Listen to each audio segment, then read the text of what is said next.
Bienvenue sur Brazil, on va parler de Suicide Squad, mais que du comic. Et je vous conseille la vidéo de Kimiro Custo si vous souhaitez vous faire un avis sur le film. Commençons donc par les origines du comics. La première édition de Suicide Squad a été créée par Robert Kanigher et Ross Andru, mais elle fut drastiquement changée quelques temps plus tard par John Ostrander. Alors il faut savoir qu'il y a deux versions de Suicide Squad, une ancienne et une moderne. L'ancienne version est celle de 1959 qui apparaît pour la première fois dans le numéro 25 de Brave and the Bold. Et la version moderne est celle de 1987 et qui apparaît dans le Legends numéro 3. Cette version était composée de Rick Flag Jr., Jess Bright, Dr. Hugh Evans et Karen Gray. Cette première Suicide Squad était formée pour combattre les monstres et les dinosaures. La formation de l'équipe est due au fait que la Justice Society of America avait pris sa retraite, et donc plus une équipe de héros que de méchants. La première équipe ayant déjà vu le jour par le père de Rick Flag Senior. Cette première équipe opérait pendant la Seconde Guerre mondiale. Leur histoire n'a pas été très alimentée dans les comics, mais quand la guerre fut terminée, l'équipe fut mise sous la tutelle de l'équipe X, et c'est son fils qui va reprendre le flambeau par la suite. La version moderne est-elle assez différente? Dans le Legends numéro 3, la Suicide Squad est formée par Amanda Waller et composée que de super vilains. L'équipe a été créée quand les dossiers de la précédente Suicide Squad furent trouvés par Amanda Waller qui voulait reprendre le projet avec des super vilains, leur promettant la liberté pour leur coopération. L'équipe fut donc assemblée et Rick Flag revint en tant que commandant de terrain. L'équipe était composée de Bronze Tiger, Deadshot, Captain Boomerang et Blockbuster. Leur première mission était de neutraliser un agent de Darkseid du nom de Brimstone. Deadshot va tuer le monstre avec un laser expérimental, tuant Blockbuster en même temps. Après cette mission, ils vont être libérés par Amanda Waller, mais Boomerang va opérer un massacre et va être capturé, menacé d'être tué en live. La Suicide Squad va devoir sauver ce dernier quand il va menacer de révéler l'existence de l'équipe. Waller va demander à Deadshot de le tuer, mais Rick Flag va résoudre le problème sans le tuer. Après ça, une nouvelle équipe va être formée avec des prisonniers de Belle Rêve. Les membres de l'équipe vont par la suite changer, certains restant pour une mission et d'autres plus longtemps. La dernière équipe est celle des Nouveaux 52, dont le film The Suicide Squad s'inspire.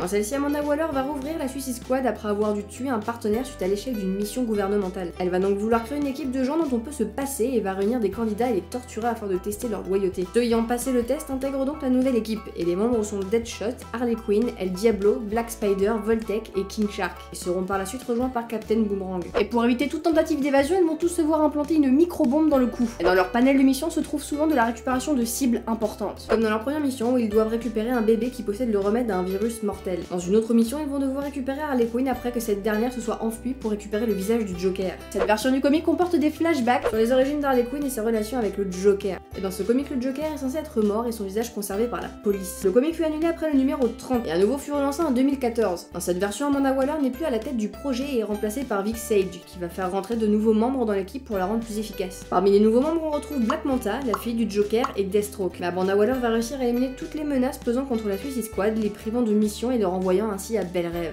Et si vous souhaitez vous plonger dans l'univers de Suicide Squad, voici quelques recommandations de comics. Il y a d'abord le Legends numéro 3, puis Secret Origins volume 2, le numéro 1 de Suicide Squad, et le tome 1 et 2 de New Suicide Squad. Voilà pour cette vidéo, j'espère qu'elle vous aura plu, n'hésitez pas à mettre dans les commentaires des sujets que vous aimeriez voir dans une prochaine vidéo. Sur ce, bye bye.